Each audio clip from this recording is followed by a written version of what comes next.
In today's video, we're sharing a family secret with you. We're going to show you how to make garam masala with my grandmother's recipe. Although this isn't much of a recipe but a long list of spices and their relative proportions, we thought it would be worth showing you how we make garam masala in a traditional Punjabi home. And if you're getting into making more northern Indian food, then this is the one spice blend that you've got to have in your pantry.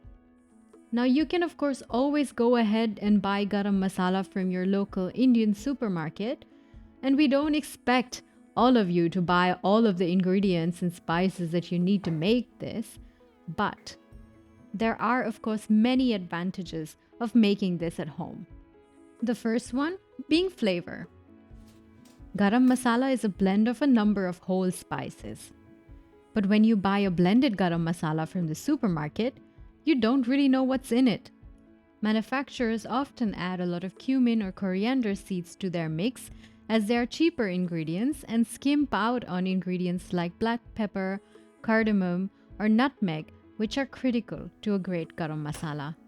So making garam masala at home gives you full control in what goes in there and the quality of the ingredients you use. And of course, you can also tweak your garam masala based on your personal tastes.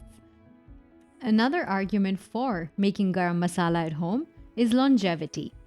The flavor compounds that give spices their flavor vaporize over time. And this is all the more so with blended spices. The longer that you have a pack of garam masala or any dried spice lying on your shelf, the less flavorful it's gonna be. Which is why many Indian home cooks like to stock up on whole spices and then make small batch spice blends that can be used up when they're fresh.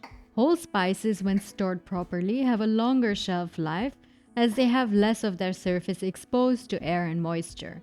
And investing in these whole spices for your pantry gives you a lot of versatility in the spice blends that you can make, not only for South Asian cuisines, but for a lot of other purposes. So let's jump right to it and see what goes into this magical spice blend, shall we? We wanted to make sure that you could replicate this recipe at home, and in order to be as precise as possible, we've measured all of the spices in grams and recommend that you do so as well. But if you don't have a weighing scale at home, then you can of course also measure with volume. The ingredients and proportions that we're sharing with you today are my family's recipe for garam masala, and it's how we make garam masala at home. But don't hesitate to tweak the proportions or add or subtract ingredients according to your liking. In India, garam masala recipes vary from region to region and also from household to household. And people often have strong opinions about what goes in and what should be completely omitted from a good garam masala. We, for example, don't add any cumin, fennel, or coriander seeds to our garam masala, but there are others who swear by adding those ingredients. On the other hand, we like adding Kashmiri red chilies for color, which might be a controversial ingredient for some. Once you've gathered all your ingredients, the next step is to toast them slightly. Heat up a heavy bottom pan on low heat.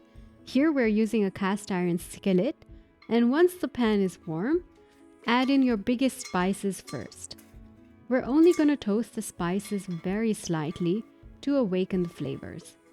Once the spices you've added are warm to touch, add in the rest of the spices as well.